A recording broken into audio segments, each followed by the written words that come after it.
Organizations are faced with an average of almost 1,900 cyber attacks and incidents per organization, representing a 75% year-over-year increase. My name is Paul Nashawaty. I'm the practice lead and principal analyst, and this is the AppDevANGLE. Today, I'm joined by Geoffrey Mattson, CEO of SecureAuth, a company that is doing some serious work in the intersection of identity security and zero trust. Geoffrey, welcome to the show. Thank you. Happy to be here. Yeah, great to have you on. Super important topic. I mean, this is top of mind for many organizations. Why don't you introduce yourself and introduce the company? Yeah, my name is Geoff Mattson. I'm the CEO of SecureAuth. SecureAuth has actually been around for about 20 years, solving identity security problems for critical customers, some of the largest financial institutions, some of the largest healthcare providers, some very large retailers for whom identity is the lifeblood of their industry. And now we're getting pulled very strongly into providing agentic security. And I was brought in to help facilitate the rapid growth that we're experiencing as a result of that. Yeah, very, very cool. And it's changing very, very rapidly, right? So when we look at this, we see that identity is no longer a back office IT problem, right? So we're seeing that SecureAuth is growing in that direction for agentic and AI solutions. Identity is really becoming the front line of enterprise security. And the numbers here back it up. We see organizations, as I mentioned up front, 1,900 cyber attacks per week. That jumped nearly 75% in a single year. You start to understand why the conversation really around authentication and access control is completely changed. The old parameters it's really just not there anymore. And firewall is not your friend anymore, right? And attackers know that, right? So exactly. We see this. Yeah, go ahead, Jeff. Yeah, I mean, so it's funny because we feel like we really made this, this huge evolutionary change to passkey technology, which a lot of people see passkeys popping up. They don't really know what they are, but they're a very strong cryptographic method of proving identity that's very hard to phish, to be susceptible to phishing attacks. So we really thought that we had, closed a big avenue of attack for a lot of customers who were able to move to that technology. And as soon as we shut that door, this 100 new doors open, which is every one of these employees that logs into a company, now they can have agents working for them. And it's like having new workers, but these new workers, it's like having a ghost army working for you. They're unaccountable. They are able to work, 24 hours a day. And they've added this new attack vector or a new threat vector. So, like any application, agents can be compromised by having a bad actor take them over. And in fact, as people are probably aware, LLMs are not very difficult to hack. The attack surface for a typical application is whatever the application will accept. So if it's a SQL server, it's, SQL queries, for instance. But with LLMs, the attack surface is the entire set of languages that it understands. And the way that it mixes the data with the execution is a recipe for not being secure. So they're very, very easy to hack. And then also with this agentic flow, the way they pass tokens around that are used, sort of as tickets to allow you into different parts of the company, it's very easy to steal those credentials too. So those are like traditional attack vectors. But, I just had a call from a CISO from a, major financial customer who said, my worst attack vector right now is, the call is coming from inside the building. It's the C-suite. Someone in the C-suite vibe coding. They have exposed some code, publicly that is a data breach, right? So my point is that these agents themselves are so powerful that they introduce this new type of threat, which is rogue agent behavior, right? So now we have we've introduced tens of new actors for every employee, and these actors are not only very susceptible to traditional cyber threats, they've created this new class, right, which is rogue agent behavior. So it's Or you can say we're cursed to live in interesting times, right? So We absolutely are, and I think that you've touched on so much in that just a short period of time there. There's so much to think about here, right? When we look at it, this reinvention of IAM or identity management, right? It really has to kind of be taken into consideration when you have identity and access management. It's not about the human factor. It's not about the machine factor. It's about the non-human factor as well, which is what you were talking about. And we see that, that these systems just are dramatically changing the workforce and hybrid applications and distributed environments and allowing, as you were talking about, the attack surface to be followed. So organizations are really discovering this kind of focus around traditional IAM tools that were built for a world that really, I have to say, no longer exists, right? exactly. Ask Yeah. you, Jeff, like from a question perspective, how does the core definition of identity security change over the last few years? And where do organizations typically get stuck in this trend, stuck in this transition from the heritage IAM systems that they had to a more modern approach that you were talking about? Yeah, I mean, I think that's a great question. I think, I think what we're seeing now is a collapsing of two different areas and security. One is identity, and the other is more traditional cybersecurity, like detection and response. So in the old days, last year, you used to certify that a person was who they say they are, and then give them the right to do certain things, and then they're off and running. And after they're off and running, it's the job of detection systems to see if there are any bad guys, any hackers have gotten into your organization. But now with agents, if you think about an AI agent, it's not like a human being. It's like a software process doing, right? So its identity is really based on the intent of the agent at any given time. It changes constantly. And you and I, we can both, download Claude 3.7 and start running it. And it will behave completely differently based on, what you ask it to do versus what I ask it to do. And my Claude will act differently in different parts of the day, because these applications, they're not deterministic, they're stochastic. And so what we need to do is constantly reevaluate the identity or the intent of that agent and see if at this moment in time, is it behaving the way it should behave? Is it Yeah. acting the way we want this agent to behave? And we don't just certify it once and say, okay, you're good to go. You're off and running. To constantly Yeah. monitor. This is a collapse of detection and response, which happens in real time, versus IAM, which used to happen at discrete times in the process.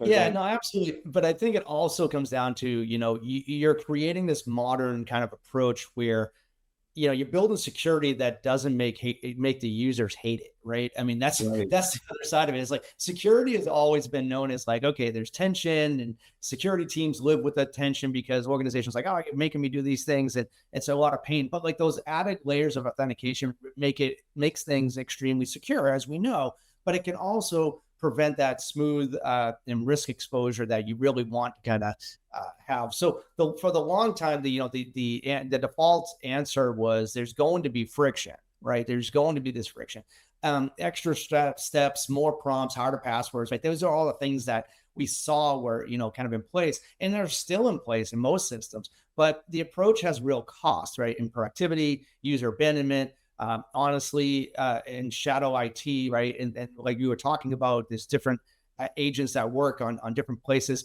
and the people find workarounds, right? They kind of they cache their passwords and they just kind of push it through. I think that's a big problem when it comes to the agents. So how are we thinking about, Jeff, when we're looking at this, how are we thinking about solving the friction problem of modern authentication without actually working through, the right now in the terms of the password list or adaptive approaches that organizations are trying to move towards? It's a kind of a utopian view for security, but it's not quite there yet, is it? 100%. And this friction problem is really amplified with agents, because you have this. If you look at the two extremes of what you could do, you could have a human owner certify each and every individual action that an agent does, and that's probably the safest way to do things. but the human would do nothing but be clicking through consent screens all day, and he still wouldn't keep up with the agent, right? So because agents operate so quickly.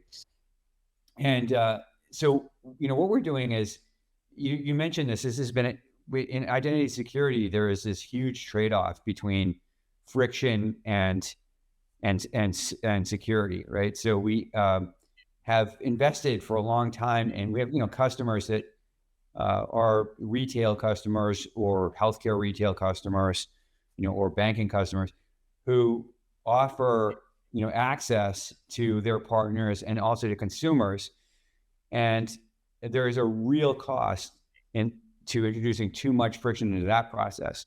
You spend a lot of money trying to acquire customers, and you'll lose them, at a very measurable rate if you introduce too much friction into this process. So we've developed analytics over a long period of time that are used at some of these largest companies that operate, at real time, that allow them to make the optimal decision of, whether to challenge a user or not. And the more they challenge a user, it's not just the frustration to the user, but there's actually cost. And, a lot of people don't think about this, but for instance, if you have SMS challenge a user, that's not a very good thing to do because it's pretty easy to hack with a SIM swap. But also, the companies have to pay significant amounts of money for this SMS service. So we've come up with analytics that in real time, make the decision of whether to, step up authentication or step down authentication. So to challenge the actor and make them do more authentication, or to, allow them to go through. And this is a, fundamentally applicable problem with agents. What we need to do is, if an agent is saying, I want to transfer $1,000 from one account to another, we need to decide whether or not to allow that to happen. And we need to be very good at this because, as I say, agents, they could do thousands of these transactions a second, and there's absolutely no way you can get a human involved, right? Yeah, absolutely. It's changing too rapidly, and the time to action is absolutely changing. So like that introduces the whole zero trust, right? As kind of a conversation, right? It's a term that's been around long enough that it's really, really something that we should think about and talk about, right? But its core architectural principle is you can't trust anything by default, not the network, not the device, not the user session. And that becomes even more so with these agents, right? And the challenge is that zero trust has often been treated as a networking or infrastructure initiative when identity is actually the load-bearing wall, right? That's really what's happening there. And with 91% of organizations storing and processing personal identification or identifiable information, or the PII information, it's the stakes are getting this wrong are extremely high. So Jeff, when we look at this, when you're talking about or talking to enterprise security teams about zero trust, how are they making the case that identity has to be starting with at the starting point, and where does it generally identify as centric to zero trust models like in production? Because this is something that's changing, I believe, very much with the agents in the agentic world, that zero trust no longer means zero trust. Is that true?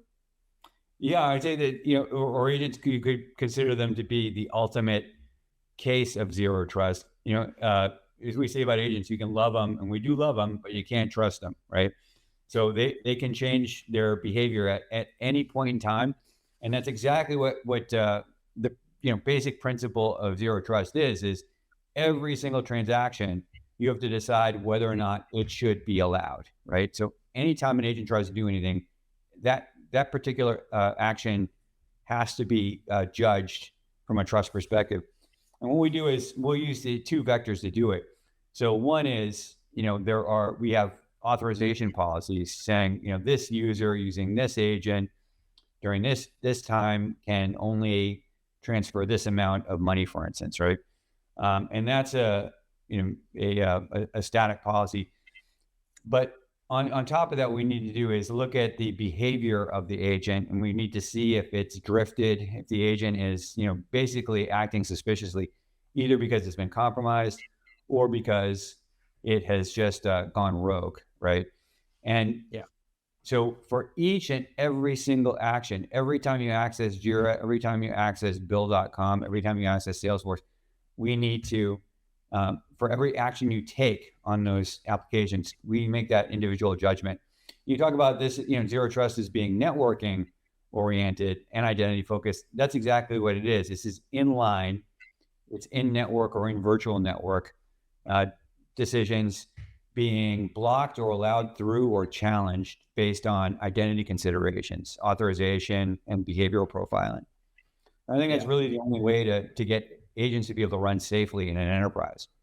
Yeah, I agree. But I also think that the AI story and security really has two sides, right? Attackers are also using AI to generate more convincing phishing and automated credential stuffing and scaling of accounts to take over operations in ways that weren't possible before. And, this is a rapid time. So if you're not using AI to kind of to what you said earlier on the conversation to remediate some of these things, it's a challenge. Our research has shown that 92% of organizations report that AI capabilities are now integrated at least one stage of their software delivery lifecycle. It's a sharp increase from 71% in just in 2024. So like we saw a big jump. And so the adoption's real. The question is, where is AI actually delivering measurable value and identity threat detection today? And are we close to being, to having autonomous remediation become a realistic operational capability? Is that real, or is that like still in the future? Well, I think that the use of co-pilot technology by security professionals and by non-security professionals, I think that has become something that is mainstreamed, and a lot of people aren't even using specialized products for that. We work with SOC teams that use Claude off the shelf and are able to, analyze logs in ways that were not possible with the type of primitive queries they used to do on their SIMs. But on top of that, I think that as you mentioned, agentic really, AI in general flushes out a lot of existing technical debt we've had in the entire cyber stack. You talk about the fact that now anyone who doesn't even have English language skills can generate very convincing phishing messages or vishing messages, right? Using AI, and so that allows people to be phished and companies to be attacked through phishing means. And as I mentioned, we do actually have a solution for phishing. This is the passkey technology, for instance, is considered to be phishing immune or phishing resistant. It can, if it's implemented properly, it can pretty much eliminate that threat vector. And so now is the time for more enterprises to start looking at deploying measures like that to make that upgrade, because some very, very intelligent LLMs are going to be trying to trick you into phishing. But then on top of that, like I said, the biggest concern that we're dealing with explosively though is, these LLMs have the hacking capability, right? They're very, very clever. And what we found is that when organizations are using agentic, the LLM can very quickly find ways around controls that the enterprises have put in place to contain that. And they can do things that are completely uninspected because they very cleverly, really brilliantly can do, what we call a living off the land attack, where they're able to exploit weaknesses in your infrastructure to get around any controls that you have. So, as I said, the hacker is in the building, and sometimes, like I said, the agent can be acting with benign intent. It may want to, just do its job, but it may be going outside of the scope of what it should be doing in order to do that, right? So it can, for instance, aggregate a lot of data, pull a lot of PII data, make it public, turn people into paper clips. So that's why, as I said, we have to, we want to harness the power of that technology, but part of that process is on the other side of it, we need to manage every single action that it tries to take in the enterprise, make sure it's copacetic. It's definitely a big fear for many organizations. Jeff, before we wrap up here, we talked about a lot. This is top of mind for obviously for many, many organizations. It's very important. For the listeners of the podcast, where would they go to learn more about you or what your team is doing, or where should they go? Oh yeah, I would encourage them to, to look at secureauth.com, look at our website.